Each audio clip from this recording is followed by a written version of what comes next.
In my small backyard garden in New York State, one homemade soil mix completely changed how many tomatoes my plants produced, turning some of my weakest plants into the most productive ones I have ever grown. For years, I fertilized my tomatoes every way I could, yet every summer the same thing happened: healthy leaves, strong growth, then flowers dropping and almost no fruit. I blamed the heat, the variety, even myself, but the real problem was happening in the soil. In a way I had never once understood. It turned out the issue was not happening above the soil at all. It was happening underground. In a part of the garden almost nobody talks about the living network of microbes wrapped around your tomato's roots. Today, I want to walk you through the exact mix I use now, why each ingredient does something very specific down there, what to substitute if you do not have every ingredient on hand, and the one mistake with this mix that can quietly undo all of it without you ever noticing. By the end of this video, you will know exactly why your tomato flowers drop in the middle of summer, how to fix it with 3 or 4 ingredients you probably already have in your kitchen, and the one timing adjustment I almost missed that changed everything once flowering really kicked in. Here is what most gardeners never hear. A healthy tomato plant is not really feeding itself. It is feeding a workforce underground, and that workforce is the one actually doing most of the heavy lifting.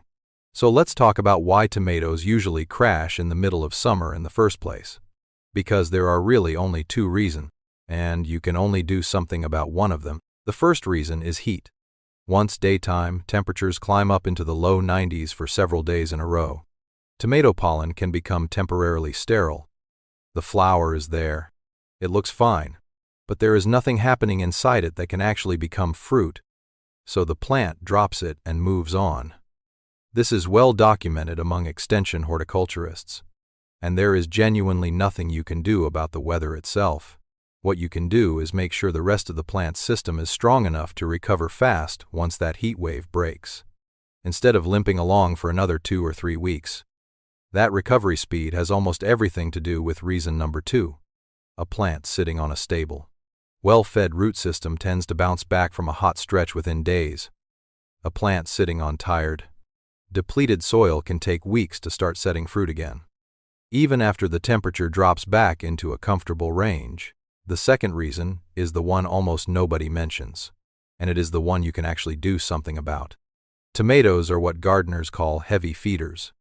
Whether you are growing a Better Boy, a Cherokee Purple, or a paste tomato like Roma, the plant is pulling an enormous amount of nutrients and water out of the soil all season long, in basically every USDA zone from 3 through 11 where tomatoes are grown as an annual.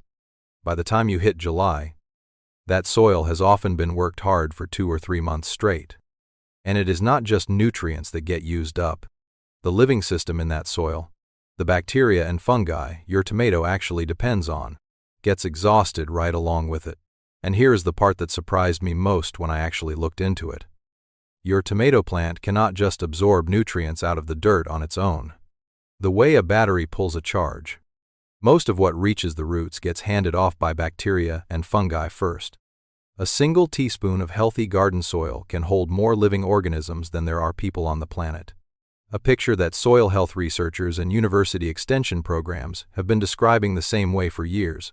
Your tomato's roots are constantly trading with that population, sending out sugars in exchange for nutrients those microbes have broken down into a form the plant can actually use. There are even thin fungal threads running through healthy soil that physically connect to the root hairs and stretch the plant's reach for water and nutrients far beyond what the roots alone could ever cover. This matters even more if you are growing in a container instead of straight in the ground. A raised bed or an in-ground row has a much larger underground neighborhood to draw from, so the system can limp along a little longer before it runs out of steam. A 5-gallon or 10-gallon container has a tiny fraction of that population to begin with, which is exactly why container-grown tomatoes tend to crash earlier in the season and recover more slowly once they do. If you are growing in containers, lean toward the more frequent end of the schedule I am about to give you, rather than the longer one. I genuinely used to think the answer was always more fertilizer. It is not. There was a stretch where I fed my plants more nitrogen every single time growth slowed down, and the more I added, the less it seemed to help. There was no longer enough biological activity underground to actually put any of it to use. So when someone asks me if this mix is a fertilizer, I always say the same thing. Not exactly. A fertilizer feeds the plant directly. This feeds the workforce that feeds the plant. That is a different job. And it is the job that quietly falls apart by midsummer. I get this question a lot. And I understand why it is confusing. Because on the surface, a soil drench and a fertilizer drench look identical. You are pouring liquid around a plant either way. The difference is entirely in what happens after it hits the ground. A fertilizer is built to be used by the plant almost immediately. This mix is built to be used by the bacteria and fungi first, and the plant benefits secondhand, through everything that population does with it over the following days. Now, this is where most gardeners go wrong without ever realizing it. You can dump more fertilizer on a tired soil system and get almost nothing back, because there is no longer enough biological activity down there to actually process it. You are not failing as a gardener if this has happened to you. You are doing exactly what almost every tomato grower does, because nobody ever told you the soil itself needed feeding too. So here is the mix.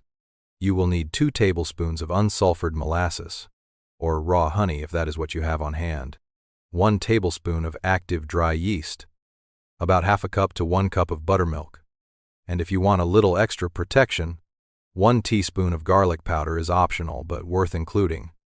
Mix all of that into 1 gallon of water that has been left out long enough for the chlorine to evaporate, usually overnight in an open container. All 4 ingredients together cost you next to nothing. Kitchen staples rather than anything you need to special order. And 1 batch covers a whole row of plants for less than the price of a single bottle of liquid fertilizer. If you do not have buttermilk in the fridge, plain kefir works almost the same way. And even plain whole milk will give you a smaller version of the same lactic acid bacteria boost, just less concentrated. What you are after is the live bacterial culture, not the brand on the label. Each one of those ingredients is doing a slightly different job, and every single job comes back to the same underground system. The molasses, or the honey if you are using that instead, is pure quick carbon. Soil bacteria can use that sugar almost immediately, the same way you would feel a jolt from a spoonful of sugar straight out of the jar. It is not feeding your tomato directly. It is feeding the population that feeds your tomato, and it wakes that population up fast. The yeast is doing something a little different. As it breaks down in the soil, it releases B vitamins, amino acids, and a handful of natural growth compounds. Some of that gets used directly by the root system, and the rest becomes food for the same bacterial population. The molasses just woke up. Stay with me here, because this is where it gets interesting. Yeast also happens to carry a type of sugar that specifically favors beneficial bacteria over the kind that cause disease. So you are not just feeding life in general, you are tilting the balance toward the right kind of life. The buttermilk, or the kefir or milk you are substituting in, is where you bring in diversity. It carries beneficial lactic acid bacteria, along with a small amount of calcium. And that diversity matters because a soil system dominated by only 1 or 2 species of microbes is fragile. A diverse one is resilient. It can recover faster after a heat wave, after an overwatering mistake, after anything that knocks the system off balance for a few days. And the garlic powder, if you choose to use it, carries some natural compounds that can discourage a few common soil-borne fungal problems, which gives the beneficial population a slightly easier environment to keep working in. Let me make this real for you in a simple way. Picture 2 glasses of sugar water sitting outside overnight. One sits on top of dry, lifeless dirt. The other sits on top of rich, living soil packed with bacteria. The first one just sits there on the surface until something like an ant finds it. The second one gets pulled apart and put to work within hours by everything already alive underneath it. Same sugar, completely different outcome. That difference is the entire reason this mix works at all. None of these ingredients are doing anything dramatic on their own. What they are doing, together, it is giving an exhausted soil system a reason to wake back up. If this kind of explanation is actually useful to you, the why behind the what, instead of just another list of steps, that is exactly the kind of thing I cover every week. So it is worth sticking around and subscribing while we keep going. Because the next part is where this either works really well for you or quietly fails without you ever knowing why. Now, before we get into exactly how to apply this, I want you to do one thing the next time you walk out to your tomato bed. Push your finger straight down into the soil a couple of inches away from the main stem, all the way to your second knuckle, which is roughly 3 to 4 inches deep. If it feels cool and slightly damp, like a sponge that has been wrung out, your soil moisture is in a good range and your microbial system has what it needs to keep working.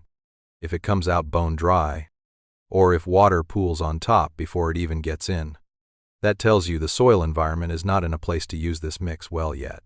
No matter how good the mix itself is, that single check is honestly more useful than almost anything else I can tell you in this video, because it tells you whether the system underground is even in a position to respond to what you are about to give it.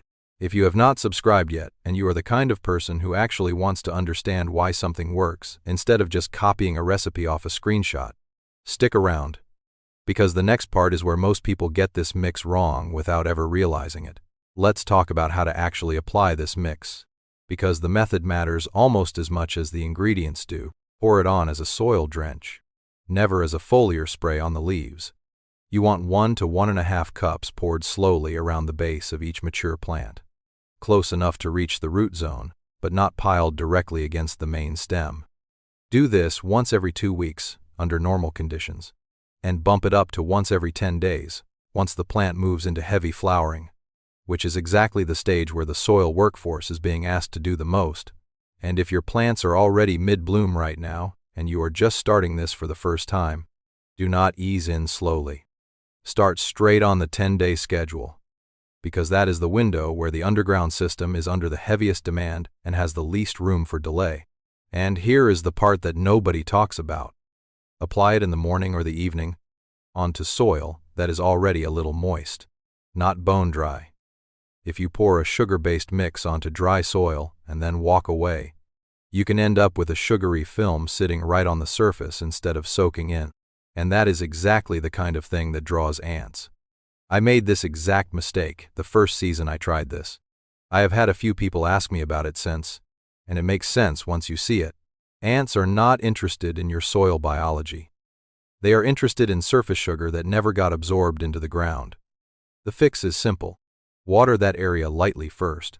Pour the mix in slowly so it actually moves down into the root zone, and the sugar gets used by what is underground before anything on the surface has a chance to attract a single ant. Now, let's clear up something that confuses a lot of people, and it ties directly back to everything we have been talking about. Blossom end rot. You have probably seen it before. The bottom of the tomato turns brown and leathery while the rest of the fruit still looks fine, and almost every gardener's first instinct is to reach for Epsom salts, because somewhere along the way, everyone got told this is a calcium problem. Here is the part that actually surprised me. In most cases, it is not that there is too little calcium in the soil at all. Cornell Cooperative Extension and Penn State Extension have both described it this same way for years. And it lines up with what university extension programs generally say about how calcium actually moves through a plant. The real issue is usually inconsistent watering, which interrupts the steady flow of moisture that calcium travels through to reach the fruit. The fruit grows slowly during a dry stretch, then gets a sudden heavy drink, swells fast, and the calcium simply cannot move fast enough to keep up. The plant was often never short on calcium at all. The delivery system broke down, and this is part of why adding Epsom salts can sometimes do more harm than good. Epsom salt is mostly magnesium, and magnesium and calcium compete for the same uptake pathway inside the root. Add a flood of magnesium, and in many cases you end up competing against the very calcium delivery you were trying to fix in the first place. So if you have been wondering why Epsom salts never seem to help, that is often why. This is also why keeping that soil moisture steady, the same thing, the finger test helps you track, matters just as much as the mix itself. A stable, well-fed microbial system tends to hold moisture more evenly than tired. Compacted soil, which means the calcium delivery problem and the microbial health problem are really two views of the exact same underlying issue. Let's turn this into something you can actually use the next time a plant looks off, because I do not want you just memorizing this one fix. I want you walking away with a way to think through any strange symptom on your own. Start with what you actually see. Maybe it is flowers dropping. Maybe it is a fruit with a soft brown bottom. Maybe it is leaves that look pale despite regular feeding. Then ask yourself one question. Is this a delivery problem or a missing ingredient problem? Almost every time, the honest answer is delivery, because the underground workforce that handles delivery is the part that breaks down first and gets blamed last. Once you land on that interpretation, the action almost writes itself. Steady the moisture, feed the soil life, and give the system a week or two to respond before changing anything else. That 4-step loop, observe, question, interpret, act, will diagnose more tomato problems than any single product ever will. Take pale leaves on a plant you have already been feeding. For example, the observation is simple. The color is washed out instead of deep green. The question is the same one. Is the nutrient actually missing? Or is it sitting in the soil unable to get delivered? Once you remember that an exhausted microbial population cannot hand off nutrients as efficiently, the interpretation points right back to soil biology rather than a missing nutrient. So the action is not another round of fertilizer.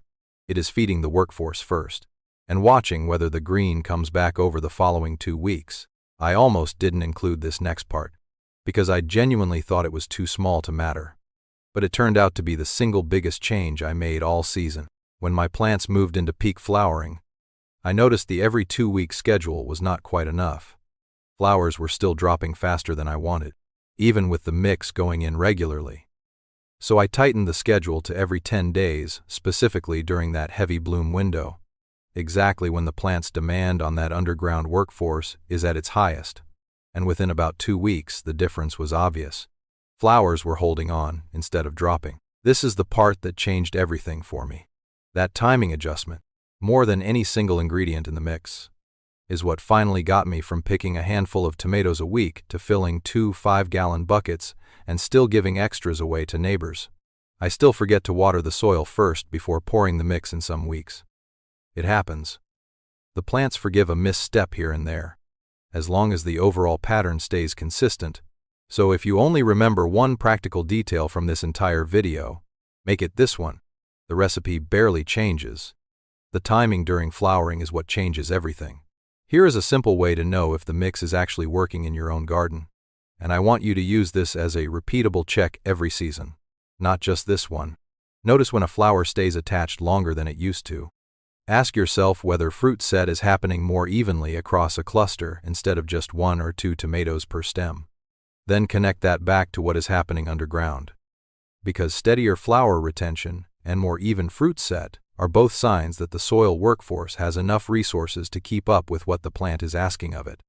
If you see the opposite, thinning flowers, uneven sets, slow recovery after a hot stretch, that is your soil telling you the system needs feeding again. Do not expect an overnight transformation. Expect a build. Most people start to notice darker green leaves and slightly thicker stems within the first couple of weeks. Stronger root growth and noticeably better flower retention usually show up around the 3 to 4 week mark, and that is when fruit production really starts to climb. If you are further north with a shorter, cooler season, give it a little extra patience. The underground population simply moves a bit slower when the soil itself stays cooler for longer. If your tomatoes have struggled in past seasons, it is very easy to assume you needed a better fertilizer, a better variety, or just more effort. But most of the time, the missing piece was never effort. It was understanding that you were feeding a plant that was depending on something else entirely to turn that feeding into fruit. None of this works as a one-time fix you do in July and forget about. The plants that did best for me were the ones I kept on this rhythm from the first flush of blossoms all the way through the last warm weeks of the season. Not just during the rough patch. Consistency is doing more of the work here than any single application ever could. So here is the one idea I want you to carry into every season after this one. You are not trying to force your tomatoes to produce more. You are trying to keep the living system underneath them active and stable enough that they can do what they are already wired to do. Feed the soil life. Keep the moisture steady, and the plant takes care of the rest. This same underlying idea works for other heavy feeders too.